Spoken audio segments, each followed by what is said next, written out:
السلام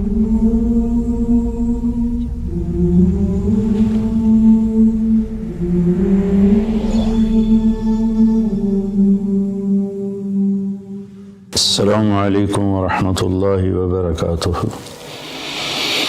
بسم اللہ الرحمن الرحیم، والصلاة والسلام علی سیدنا و مولانا محمد وعلی آلہ وصحبہ اجمعین، اما بعد۔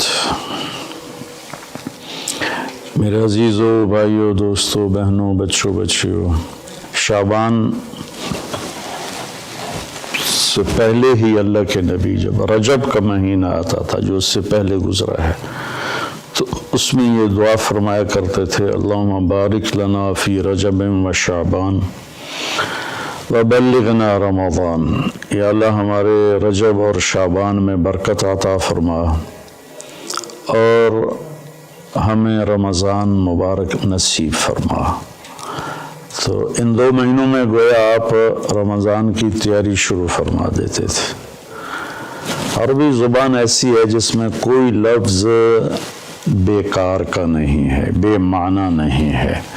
جس ہم کہتے ہیں چائے وائے روٹی شوٹی، پانی وانی، کھانا شانا، تو یہ شانا وائے یہ سارے وہ الفاظ ہیں جن کا کوئی مطلب نہیں ہے۔ عربی میں ایسا نہیں ہے، اس کے ہر لفظ کا بلکہ ہر حرف کا مطلب ہے۔ شعبان ایک مہینے کا نام ہے، لیکن شعبان کو شعبان کیوں کہتے ہیں کہ اس مہینے میں عرب چارے پانی کی تلاش میں نکلتے تھے۔ شعب کہتے ہیں متفرق ہو جانا، بکھر جانا، پھیل جانا۔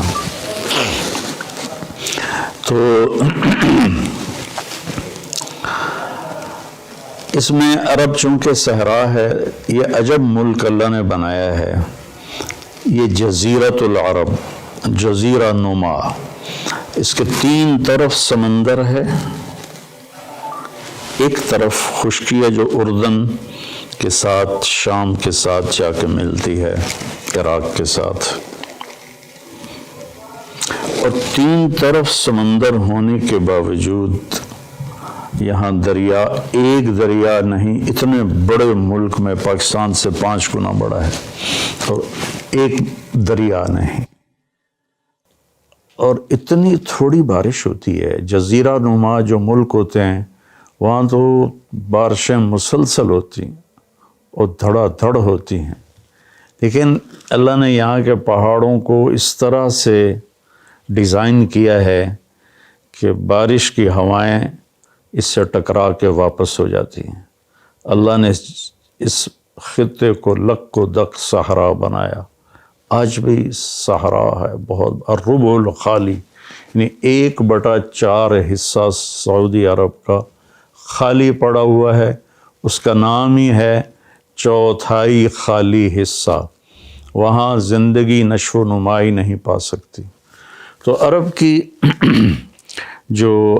کا جو جغرافیائی ایک تھا سٹرکچر، اس میں وہ کسی ایک جگہ رہ نہیں سکتے تھے، چند ایک شہر تھے جو آباد تھے، باقی وہ ہر وقت وہاں پانی ہے تو پورا قبیلہ وہاں چلا جاتا تھا، پھر پانی ختم ہو گیا، پھر پانی پہ لڑائی جھگڑے، پھر کسی اور جگہ پانی کا سراغ ملا وہاں چلا گیا۔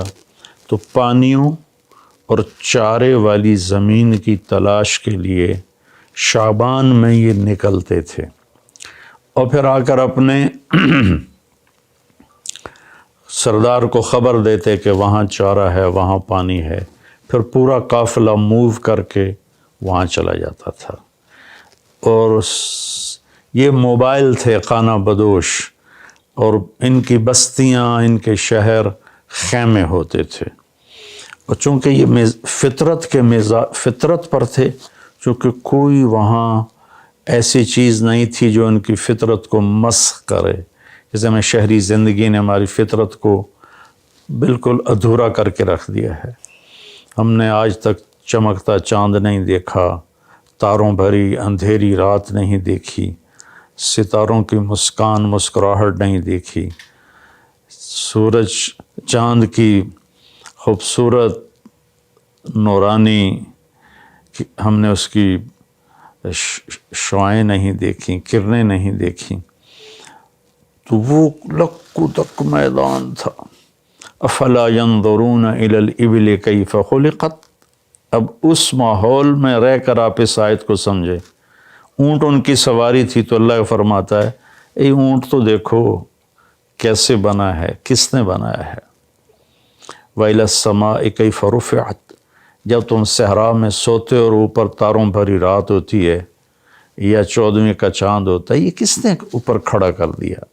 وَإِلَى الْجِبَالِ كَيْفَ نُصِبَتْ، یہ تمہارے چاروں طرف پہاڑ ہیں کالے سیاہ، یہ کس نے کھڑے کیے، کیسے کھڑے ہو گئے۔ وَإِلَى الْأَرْضِ كَيْفَ سُطِحَتْ، اور یہ زمین بچھونا کیسے بن گئی، اس میں تم سفر کرتے ہو، ہم نے تمہارے لیے زمین کو سکیڑ دیا۔ تو وہ یہ کلچر تھا عرب کی بود و باش اور تہذیب کا کہ یہ موبائل رہتے تھے۔ جب ایک جگہ بستی آباد ہوتی تھی تو جو فطرت میں ہوتا ہے نا، اس میں مزاج عشق بہت طاقتور ہوتا ہے، اس لیے عربی شاعری کو کوئی نہیں پہنچ سکا آج تک۔ عربی شاعری کو مزاج عشق میں، حس لطیف میں، حالانکہ وہ ان پڑھ تھے لیکن ان کا شاعر کھڑا ہوتا تھا بغیر تیاری کے 100 شعر فی البدی پڑھ دیتا تھا۔ فی البدی سے مراد ہے پہلے سے کوئی تیار نہیں کیے ہوتے تھے، بس کہتا تھا اور کہتا چلا جاتا تھا۔ تو عشق و محبت بھی عرب کا عشق زنا سے پاک تھا۔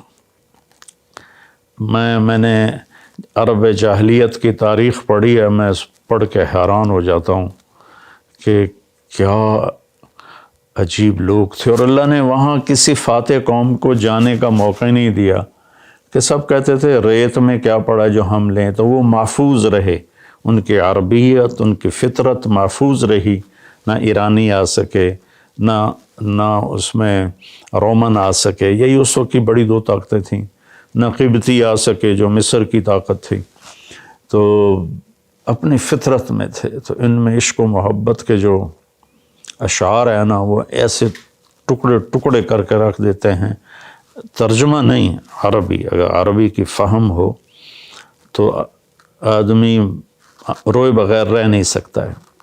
تو جب وہ ایک جگہ کو چھوڑتے تھے اور دوسری جگہ شفٹ ہو جاتے تھے، پھر جب وہاں سے اسی قبیلے کے کسی شاعر کا گزر ہوتا تو وہ ایک دم وہاں گم ہو جاتا، پرانی بستی، پرانا منظر، خیمے اور محبوب کا آنا جانا، تو ایک دم ان کی زبان پھڑک اٹھتی تھی۔ عرب کا سب سے مشہور قصیدہ امرؤ القیس کا ہے، وہ شروع یہاں سے ہوتا ہے کہ وہ ذکر کرتا ہے ان ایام کو جن ایام میں وہ یہاں رہتے تھے، اور وہ جس سے پیار کرتا تھا وہ وہاں ہوتی تھی۔ یہ تو ایک کردار ہے کہ پورے عرب میں یہ ثقافت تھی۔ تو وہ شاعر اپنا ایک قصیدہ لکھتا ہے تو اس سے پہلے اس تصور کو لاتا ہے۔ یہ شعبان سے جڑی باتیں آپ کو بتا رہا ہوں۔ گزر ہوتا ہے بس، اب تو وہ جگہ اجاڑ ہے لیکن وہاں وہ گارے کے نشان ہیں اور کچے اینٹوں کے نشان ہیں، خیموں کے کھونٹوں کے نشان ہیں۔ تو ایک دم پیچھے اس کے جھروکے کھلتے ہیں ماضی کے، اور وہ ایک دم آواز لگاتا ہے اپنے ساتھیوں کو، کفا کفا، ارے ٹھہر جاؤ۔ تو وہ اس کے ساتھی کہتے ہیں کیا ہوا کیا ہوا؟ نبکی من ذکر حبیب و منزل بسقط اللواء بین الدخول فحوملی، ٹھہر جاؤ، تھوڑا سا رو لینے دو محبوب کی یاد میں، کفا ٹھہرو، نبکی من ذکر حبیب و منزل، تھوڑی دیر ٹھہرو، محبوب اور محبوب کے جگہ کو دیکھ کے مجھے آنسو بہانے دو۔ جو سقط اللواء، جو دخول اور حمل کے درمیان جگہ ہے، وہاں پر میرے محبوب کی بستی تھی اور ہم یہاں رہتے تھے۔ پھر وہ آگے قصیدہ چلتا، میں ویسے اشعار سنا دیتا ہوں، ترجمہ نہیں۔ کفا ٹھہرو ٹھہرو، کیا ہوا؟ کنب کے رونا ہے، من ذکر حبیب و منزل، عشق پر، معشوق پر، جگہ پر، اور پھر یہاں چھوڑ جانے پر. بسقط اللواء بین الدخول فحوملی فصوضع فی المقرات لم یعف رسمها لما نسجتها من جنوب وشمالی ترى بعر الارعام في عرصاتها وقيعانها كأنه حب فلفلي كأني غداة البين يوم تحمل لدى ثمرات الحي ناقف حنظلي. میں اس کا ترجمہ کرتا ہوں. وہ کہتا جب وہ قافلہ وہاں سے چل رہا تھا اور سارے جا رہے تھے اور شفٹ ہو رہے تھے اور میرے جانے کی کوئی ابھی سبیل نہیں تھی، تو میں ان کو جاتے دیکھ کر میرا حال وہ تھا جو حنظل، اس کی مثال میں دوں گا، ہماری عورتیں پیاز کاٹتی ہیں نا تو اس سے ایک گیس نکلتی ہے جس سے آنسو نکلتے ہیں بے تحاشا، جیسے کوئی بہت ہی رو رہا ہو. تو حنظل ایک کڑوا پھل ہے جس کو کڑتما کہتے ہیں. یہ اس کو جب توڑتے ہیں تو اس میں سے بھی ایک گیس سے نکلتی ہے تو وہ نکلتا ہے، آنسو نکلتے ہیں. تو اتنی خوبصورت تشبیہ لایا ہے. اس نے یہ نہیں کہا کہ جب وہ جا رہے تھے اور میرا محبوب بھی میری محبوب بھی جا رہی تھی تو میں رونے لگا، نہیں. کأنی غداۃ البین یوم تحمل، جس صبح جدائی ہوئی اور انہوں نے رخت سفر باندھا اور چلے. لدا ثمرات الحی ناقف حنظلی، مجھے یوں لگا جیسے میں کیکر کے ساتھ بکھری ہوئی حنظل کوڑتمے کی بیلوں سے کوڑتمے توڑ رہا ہوں. تو جو عرب کی تہذیب کو جانتا ہے تو وہ تو اس کا مزہ لے گا کہ کوڑتمے توڑتے ہوئے کتنا آنسو نکلتے ہیں. پھر وہ اس کو تھوڑا پھیلاتا ہے کہ میرے رونے پر رحم کھا کر وقوفم بہا صحبی علی مطیہم، میرے دوستوں نے اپنی سواریوں کو لا کے کھڑا کیا. یقولون لا تہلک اسم وتجملی، ارے بھائی نہ رو، صبر کر. اور ان پاگلوں کو کون بتائے وَإِنَّ الشِّفَاءِ عَبْرَةٌ مُحْرَقَةٌ فَهَلْ عِنْدَ رَسْمٍ دَارِسٍ مِّن مَّعُوَّلِ. میں انہیں یہ بتانا چاہتا ہوں کہ مجھے رونے دو، کوئی رونے والا بھی لاؤ جو میرے ساتھ روئے یا مجھے رولائے کہ میری شفا رونے میں ہے. فَفَاضَتْ دُمُوعُ الْعَيْنِ مِنِّي صَبَابَةً عَلَى النَّحْرِ حَتَّى بَلَّ الدَّمْعُ مَحْمَلِي، بس پھر میرے آنسو ساون بھادوں کی جھڑی بن گئے اور میں اتنا رویا کہ میرے اونٹ کا پالان بھی سارا تر ہو گیا. شعبان کے مناسبت سے میں نے تھوڑی آپ کو عرب کی تاریخ بتائی ہے، عرب کی تہذیب بتائی ہے، لیکن اس میں جو کہنا تھا وہ یہ تھا کہ شعبان رمضان کی تیاری ہے، شعبان رمضان کی تیاری ہے. تو اس میں میرے بھائیو ہم اگر کوئی کبیرہ گناہ میں ہیں تو توبہ کریں، چھوڑنے کی کوشش کریں یہاں تک کہ رمضان تک بالکل چھوٹ جائے. کسی سے لڑے ہوئے ہیں تو منانے صلح کی کوشش کریں یہاں تک کہ رمضان تک صلح ہو جائے. کسی کا حق مارا ہوا ہے تو اس سے جا کے دینے کی طاقت ہے تو فوراً دے دیں، ورنہ معافی مانگ کے کہیں بھی میں آہستہ آہستہ ادا کر دوں گا. یہ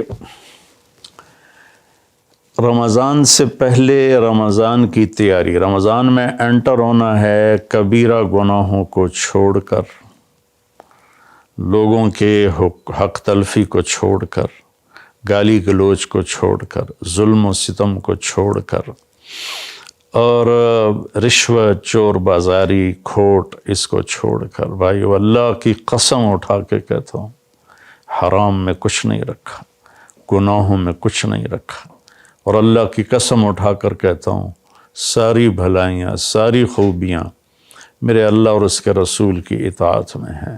اللہ کے واسطے ہم باقی گناہوں سے بھی توبہ کریں اور فرقہ واریت سے بھی توبہ کریں.